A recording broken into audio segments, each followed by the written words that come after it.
Oh yeah, that is like a thing. I remember. All right, yeah. Yeah. Well, what's up, everyone? Welcome to the Just Pick Something podcast, where we discuss a movie or TV show we just picked after scrolling through Netflix, looking at new movie releases in theaters, flipping between streaming services, or even just grabbing a DVD from the bookcase. I'm Jake Hernandez, and I'm here with Mr. Franco. And on this episode, we're going to be talking about the movie The Green Knight, released in 2021, directed by David Lowery, and at the time of this episode, can be streamed on Amazon Prime. But yeah, first impression wise, man, I really like this movie. This movie was really awesome. Oh man.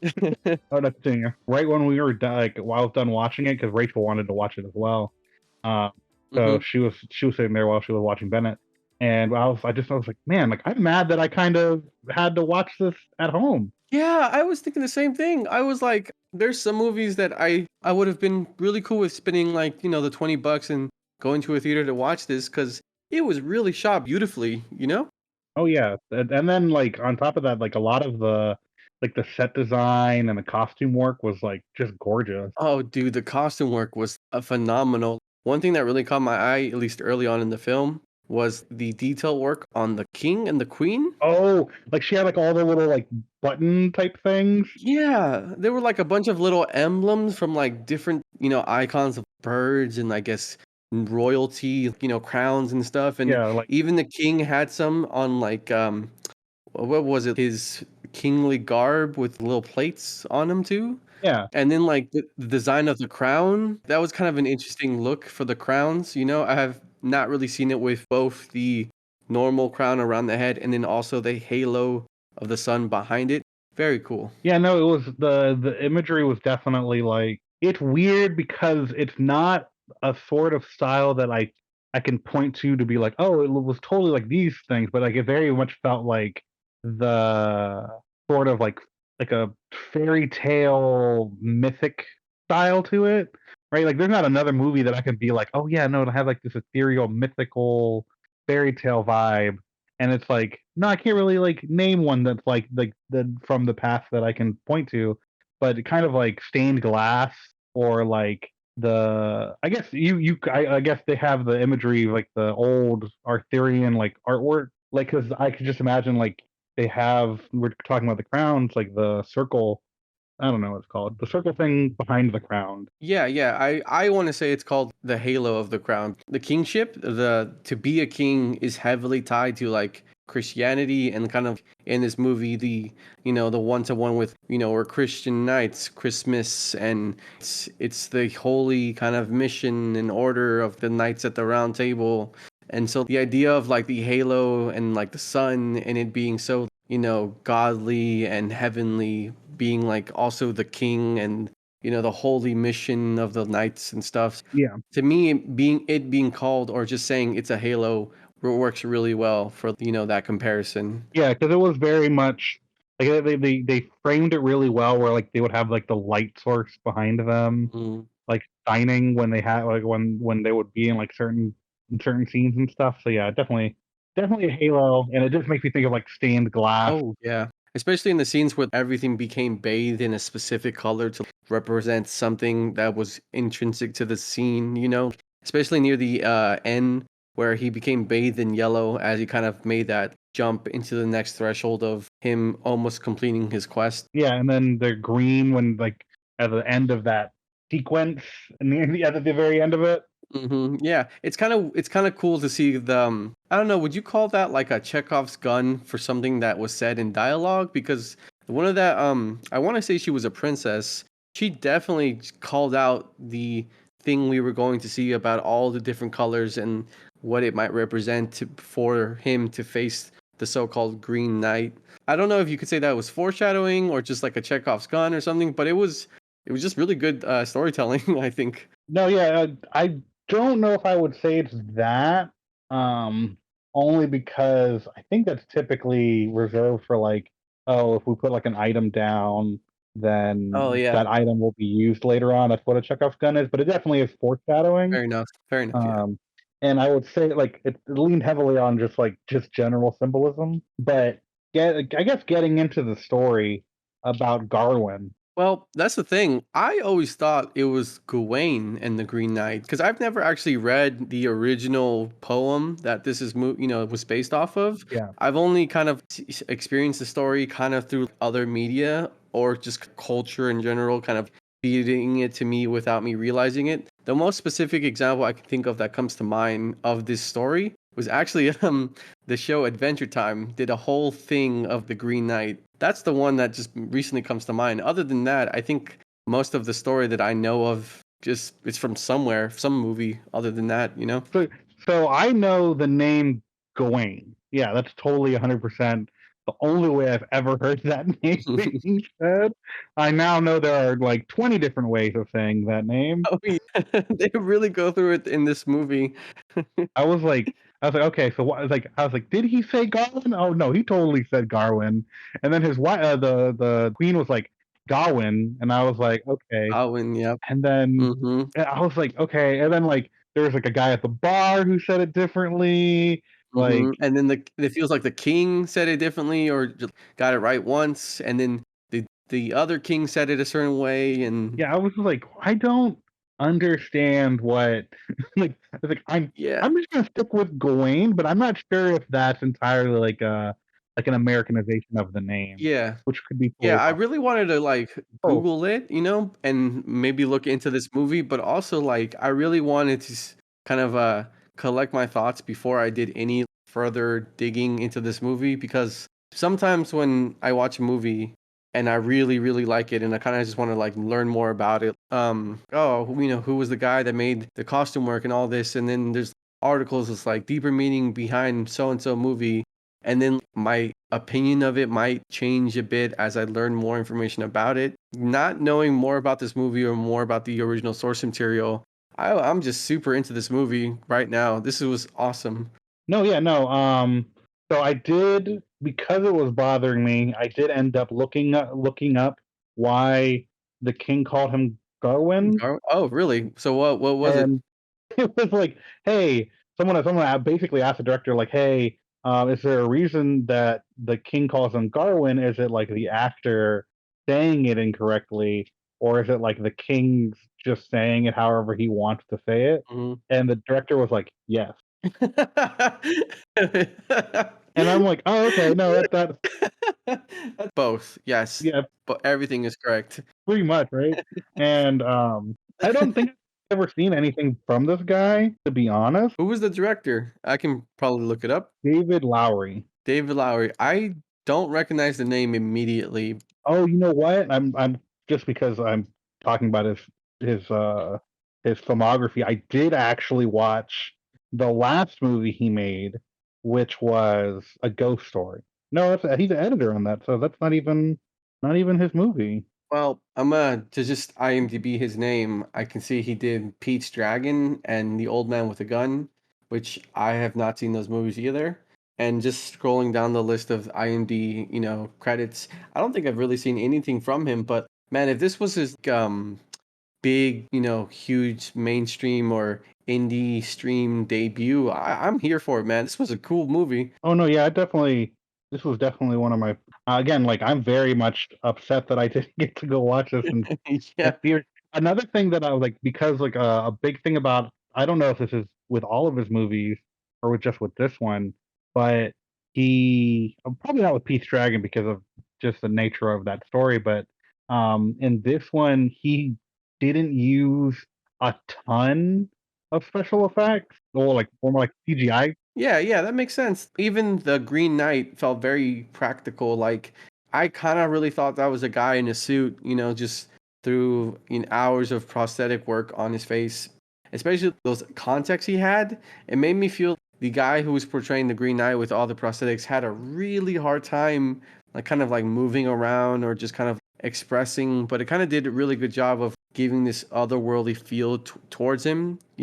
Like his inability to properly open his eyes made me wonder if that was an acting choice or a result of him having a hard time moving around in the prosthetic. But either way, it was a really strong, intimidating performance, especially his introduction, where he just comes into that round table and then the presents that letter and the queen has that voice shift and everything becomes all ominous. I was like, oh shit, this was awesome. Indulge me in this friendly Christmas game. Let whichever of your knights is boldest of blood and wildest of paths step forth. Take up arms and try with honor to land a blow against me. Whomsoever nicks me shall lay claim to this my arm, its glory and No, riches. yeah, that was definitely. It was one of those things where okay, so I think there was like a.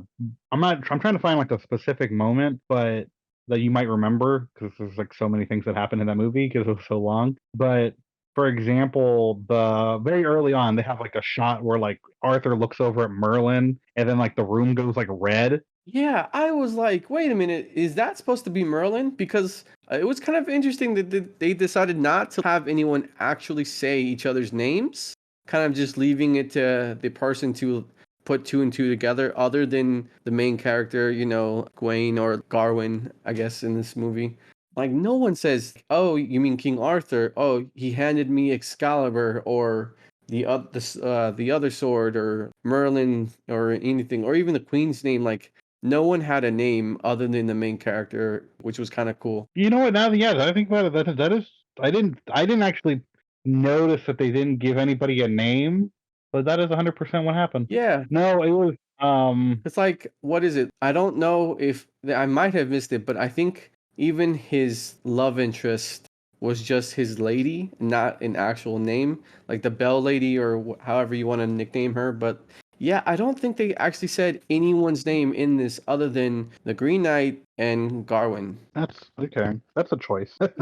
But yeah, like when they're doing things like that, I want to say that a lot of the lighting, like the shifts in lighting, was just them, you know, oh, we turned off this light and turned on a different light, Mhm. and it felt like the atmosphere felt like a lot more palpable in regards to how things came across as opposed to like nothing seemed overly done. Yeah, I see what you mean. If you're saying it kind of felt more natural and subtle than like it hitting you in the face with. Yeah, because it's like, oh, Merlin's doing magic. It's not like he's like doing like super anything crazy. It's like, oh no, you see that the light turns red, and like the whole entire mood of the room shifts, Yeah. but like nothing super major happens other than that, and you're like, okay, that was unsettling for a second. Oh yeah. Something I really liked that this movie did was the escalation of the fantasy aspect of it, because it starts off feeling really grounded, like we're introduced to Garwin in like this castle living quarters with like other people, and you have this feeling that he's kind of in poverty, and like, the only way out of his situation in life of being a poor lower class person in the fief is to make it as a knight, which I feel like ties into the potential meaning behind the story. I mean, there's I think a few things you can draw from this. Him starting off as, would you say a serf or just like a lower class person in this, feudalism system, and then he gets this opportunity or is becoming a knight, and then magic is slowly escalating with him and his experience as a knight. We have the introduction of the Green Knights, the magic and aspects of it, and then he's traveling on his journey, and it just keeps increasing more and more. And then you even to the point where we get to see those giants. And I was like, Yeah, that was a out of left field kind of thing. yeah, I was like, whoa, okay, so I don't am I supposed to interpret this as him going on this, magical fantasy journey, to face the Green Knight, and we just get to see more of the world, or is his perception of the task and his journey, and he's kind of supposed to take it with, a little bit of disbelief that, he actually might be seeing this. It was cool because he didn't really tell you what it like, if it was real or wasn't, but it kind of like that it leaves you to kind of decide how much of it was actual world. You know what I mean? Yeah. No, yeah, I don't, because we didn't spend a lot of time with a lot of the more magical elements. Yeah. We spent like just enough time where it's like, okay, wait, I don't, what happened? Yeah. Because there are points too where I was really, I was kind of confused in regards to how he got his axe back. That was interesting because I was thinking after the movie ended, were there any parts of the movie that kind of felt like maybe it dragged on a bit? My immediate thought was the middle where he got to meet, I guess you would say, his three moments of character exploration of, the people ambushing him, the lady of the house in the lake, and then also after that the encounter at the castle with the other king and his princess, I guess. I was like, you know what? I wonder if you could have removed any of this, but like his encounter with the people that ambushed him felt a moment for us to see that, he's kind of out of his depth a bit. You can say he's a knight as much as you want, but when push comes to shove, he really kind of isn't ready for what this might entail. And then we get to see him actually be kind of knightly, even though he stumbles a bit. And then at the very last point before he goes to the Green Knight at the castle with the other king, we kind of get this idea of what is the world expecting of him, in terms of, is this all a game? Is this kind of, does this mean anything bigger? What does it mean to be a knight in this weird world system? And what does it mean to present gifts and like expectations of people or something? So I don't know if you could say you can cut anything, because I feel like everything had kind of its serviceable moment, like its reason to be in the story. You know what I mean? Yeah, well, so I kind of figured that there was going to be very early on the queen, when she's sending him on his way, she mentions, oh, you have to keep the nightly like the nightly vows or something like that, right? Hmm. And that like the whole journey was he's not a knight, and this is supposed to be him becoming a knight Yeah. kind of thing Hmm. and earning that title. Right. So it was like, oh, so she says there's like, oh, there's five. They're like, oh, there's five knightly virtues. So that means that we have what, like, so I'm not sure of the five nightly virtues off the top of my head. well, I'm saying like, so he comes across five different situations in the movie where it's like, oh, he meets the scavenger guy, Right. he meets the girl without the head, Hmm. he meets the fox. The fox was really interesting because I really thought the fox was supposed to represent him for like most of the movie. Him kind of being like in the woods, trying to figure out his way through everything while like also just being a part of the world. And then for a moment, then it felt Fox became conscience or something, or his doubts and fears, or Yeah, and then so that was what, three, and then he meets the Lord, and then he meets the Green Knight. So that's five. yeah. And for five, there are five tasks for five virtues. Mm. Just because I wanted to look it up, I did look it up. Um, Yeah, I was go for like, it.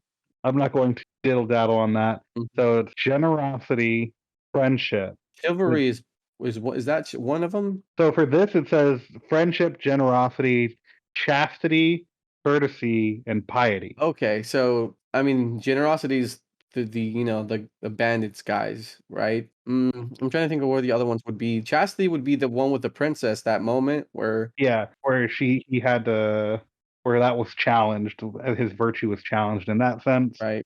Friendship was with the fox Mm, because he they were companions for their trip, and then he gave him food and stuff, yeah, fair. and Yeah, then he did that, and then courtesy was doing the deed for the girl, yeah. and then piety would be accepting through faith that everything would be okay. Well done, my brave knight. Now, off with your head. Did you take anything away from this movie? As in, like, what did you think this movie was supposed to like represent or symbolize? Yeah. I have a few things that I think this movie, in terms of being like a parallel towards, but I wanted to hear what you thought. Um, a big thing that I think that the story generally kind of wants to talk about is I feel it's like a ultimately I feel like it's a coming of age story. Oh. Oh, wow. You know what? Out of all the things I was thinking of in my head, that was not one of them. And I now that you say that, I can definitely see with that angle. Yeah. Mostly because like the whole premise of it is Gawain is like, oh yeah, I'm not a knight, I want to be a knight, and that's going to be like this big thing that I'm working towards Mm, in my life. My goal is to be a knight. It's going to do all these things for me if I become one. It's going to lead to all this stuff, and because of that want of becoming a knight, which is like his journey into manlyhood in this society, and at the very beginning of the movie, he's willing to do the game with the Green Knight, right? right. And then they're like, oh well, if you want to be a knight, you have to uphold all these virtues, and those things are tested through him throughout the film. And they're like, oh, are you a knight? oh, a knight wouldn't do this. Oh, I'm not a knight. Like a bunch of, like these things where it's, oh, you are still very much not getting, he's not there Right, yet. right. Like he still has a lot he has a journey to go through.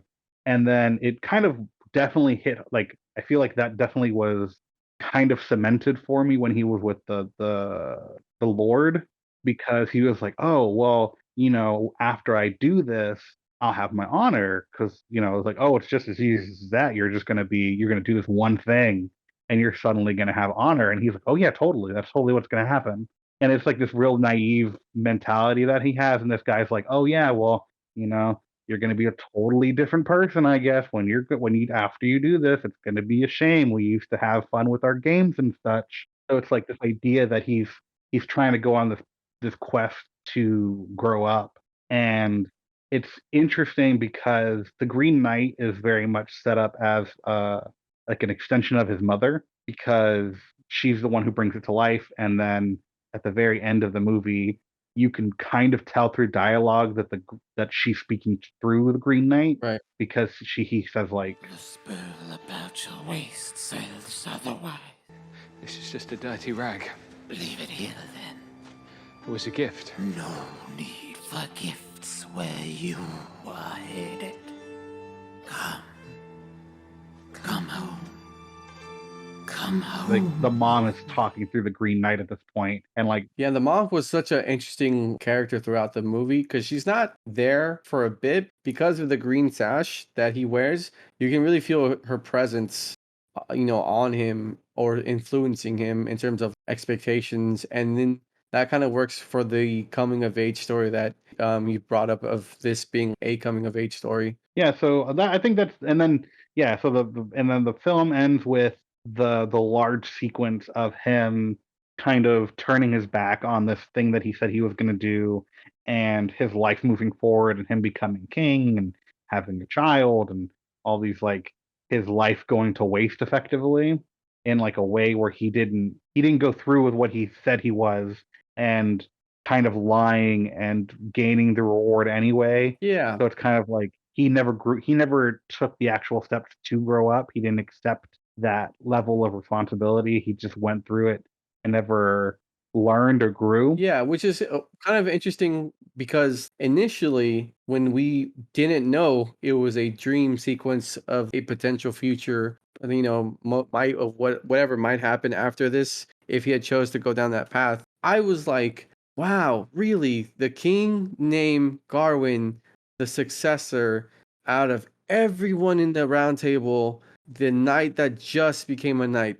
That's odd. That's kind of interesting choice to do that. And I'm like, I guess it's because it's, the movie's about him.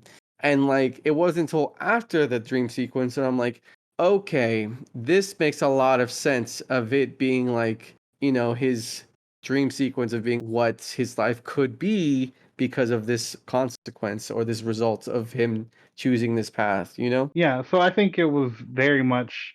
I think, yeah, when he finally finishes the film and he's like, "Oh no, I took off this thing that effectively was going to let me cheat this game, right? Yeah. And I'm taking responsibility for the thing that I've decided to do." It allowed him to finally be like, "Oh, I'm going to grow up," Yeah. because he was very much okay with trying to cheat people on the way um to the end of the film. He was willing to cheat the the scavenger guy. He was willing to, like, oh, what are you gonna give me if I get your head? And she's like, no, no, you're not supposed to do that. Yeah, actually, now that you bring that up, I didn't really put that together that, he kind of was cheating his way through it a bit. For me, it was kind of just inexperience, which also kind of just lends to this being a coming of age story. But yeah, I mean, like, if you have other views on it, that's I'm cool with hearing those too. Oh, so the main thing that I thought, or the meaning that I took from this wasn't immediately a coming to age story to me. It was a story about acceptance of death and your mortality. To me, like this movie could be like, you're a person in this social class and you finally have a way out of that, system you're in through a better job or something. and then suddenly, without any expectation or any awareness, you're hit with this, sudden illness or decree of death, right? Which is the Green Knight showing up at this round table and then, giving him this foreboding message of doom of suddenly you're given like a prognosis from a doctor being like, you have 1 year to live. And then the time comes closer and closer to that actual, death sentence. And then his entire journey from him getting that declaration, going to the Green Knight, coming into contact with different forms of his mortality. Death can come at any moment because we all have just one life. And then he meets the lady at the cabin with the lake, and it's just like another. It can come for you in your sleep. You never know. Live your life to the fullest. And then after he's, on the verge of death, almost coming to starvation, and then he meets the giants and like how he feels like this otherworldly being or like presence can just snuff him out in a minute, but they choose to hold her hand, move on. He finally gets to the Green Knights, and it's just, oh, I'm ready for the end. I'm accepting it. And even in the last final moment, he still can't accept it. No matter how much preparation, and even his words echo like that sentiment of no matter if it's 1 day or 100 days or 100 years or whatever, I'll never be ready. And then like finally we get this whole dream sequence, which could be his life flashing before his eyes before he's finally like, okay, I'm ready. And then at the last moment, he finds out that he's fine. Yeah, I mean, I could totally see that too. It kind of feel like those themes can run parallel with each other. Because he does. They're. I think the things that you mentioned definitely do lend credence to that. Because especially with, for example, the girl where you're talking about, like she literally was like, yeah, someone like you came along, and I wasn't expecting to get my head chopped off. Right. He was so willing to immediately deal out death with the Green Knight, Yeah. and he didn't understand that, oh, this is like a super grave thing. Like why would like I gave it away with such how easy it is to die. Ultimately, yeah, I think I really just really appreciated the fact that like you can just see all these different like threads in it. Like, you there are plenty of times where you get to watch a movie and you're like, yeah, what did it mean? It's like, I mean, it just meant, you know, the story. There's nothing deeper in the story than what you saw on screen. Yeah, it kind of there's some movies that definitely feel that way. I know going into it that I'm like, all right, I'm ready to experience a movie that's very heavy with symbolism and parallels to real world issues or like the feelings of some kind of emotion they want me to experience through this movie. And then there's some movies where I'm like, God, I just want to see those sharks in that tornado just cause all kind of havoc against these people that I don't really care about, and maybe they will die and it'll be really funny because it's sharks in a tornado or something. Yeah, that's. You know? I mean, yeah, you can. They're perfectly okay to enjoy movies with no deeper meaning, and it's interesting to get into that more like metatextual argument about the importance of different layers to a film Mm. in regards to like media. But I like when I can watch a movie like this, and yeah, we can just talk about it. But sometimes, when you need to just pick a movie, that's kind of what you like. You're like, you know what? I just picked it to watch, like just to have something to watch Yeah. and enjoy my Yep. time, and that's good enough. Because you're sitting on like a couch and you're skimming through Netflix or you're going through Amazon Prime, and you're like, I mean, like for example, if someone were to come across this movie and be like, "Oh, I didn't know anything about this," and it's like, "All right, cool, just put it on." Yeah, for sure. Like this is definitely a movie I would recommend to somebody that maybe isn't even that into the Arthurian legends and stuff and just wants to watch a cool artsy movie about, maybe a coming of age story or maybe acceptance of death. I don't know. I think this movie was really cool and awesome, and I would recommend this to anybody that wanted to watch this, Especially the main actor. I haven't seen him in something in a while. Oh yeah, I 100%. When I was younger, Slumdog Millionaire, but I don't know much of his other work aside from that movie, and also the last Airbender Avatar movie, which was not very well well done. Yeah, unfortunately, that's probably gonna mar his career for a while.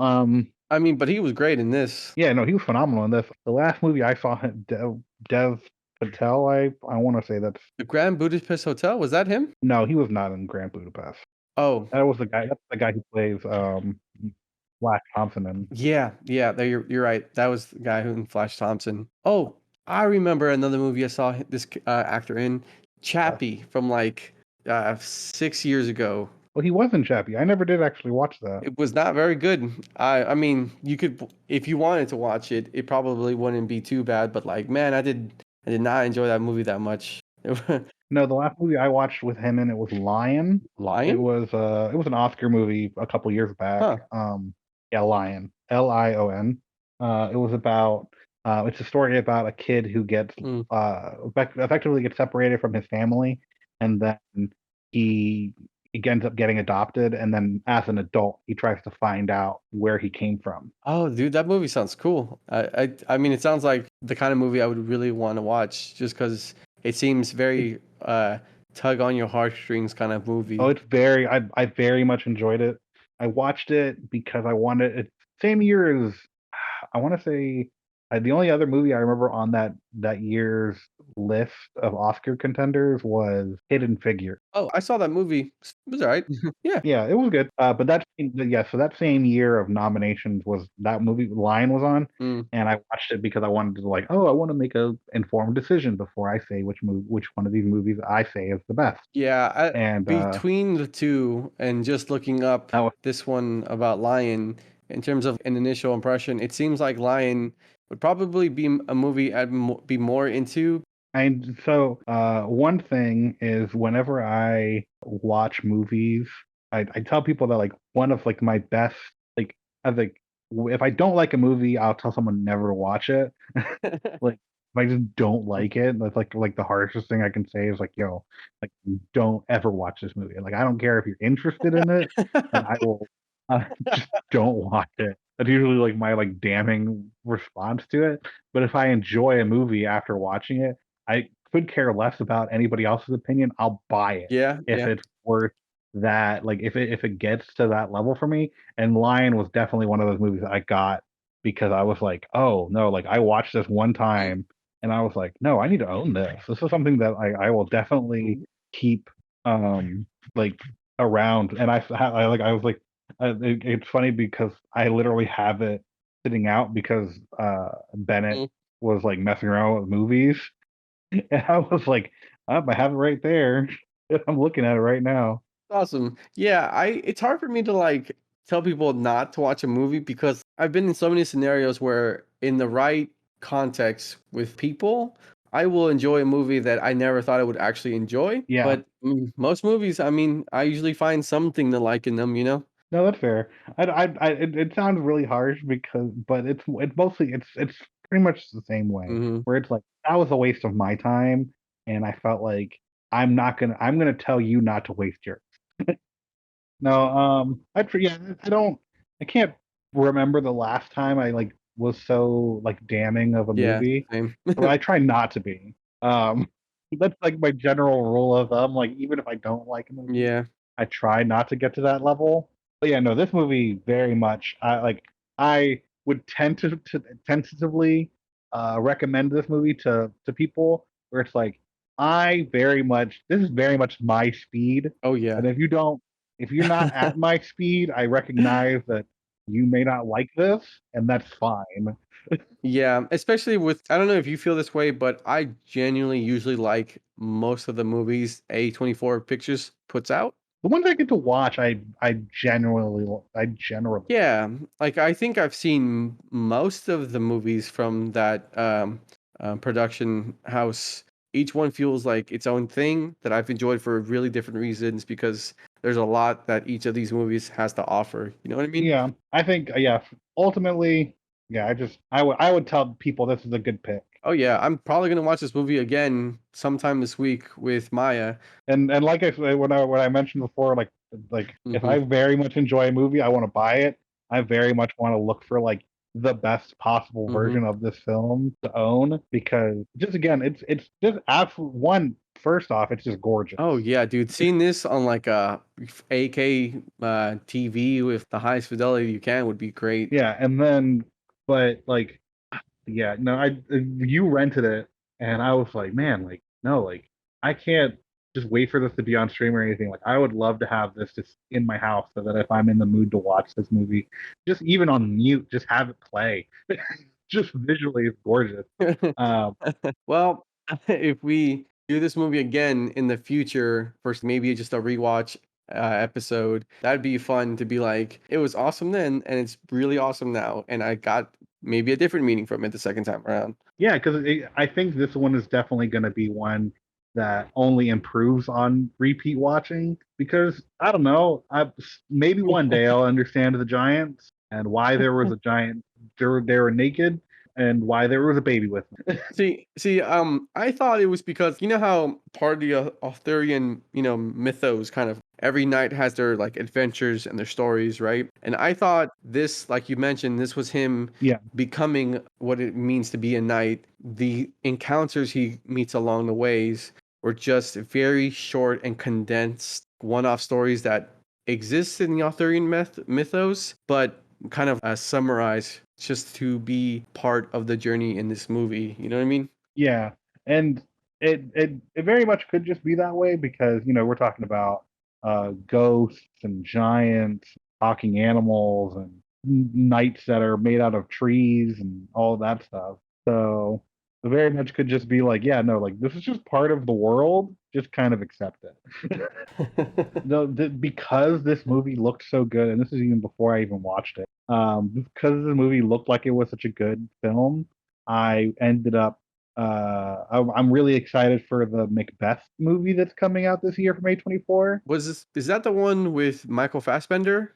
Or is No, I think that was one from like a few years ago, right? Okay, I wasn't sure if that was a movie I imagined, a movie that I heard was coming out and never did, a movie that came out and I never watched it, or a movie that got pushed back from being released because of the pandemic or something, you know? No. So the one that's coming out is called The Tragedy of Macbeth, and it has Denzel Washington in it. Really? That's interesting. I haven't heard anything of this movie, and Denzel Washington being in that movie is an interesting choice because I would never expected him to do a Macbeth movie. That's cool. Yeah, so it's I know nothing about it other than the fact that it's about I seemingly it's about Macbeth and Denzel Washington's in it. It's A24 and it's I black and wonder white. if I hope it's good. I mean, it's A24, so it's probably going to be a good watch. Yeah. Well, I don't know if I have anything else to say about this movie. No, I don't. Right now I do, but enjoyed watching it. Well, we appreciate you sticking around till the end, and we hope you check out the movie The Green Knight. It's definitely worth your watch. If you couldn't tell, we were both super into it. The intro and outro song is VHS Dreams by Sean Ivers. Link in the description.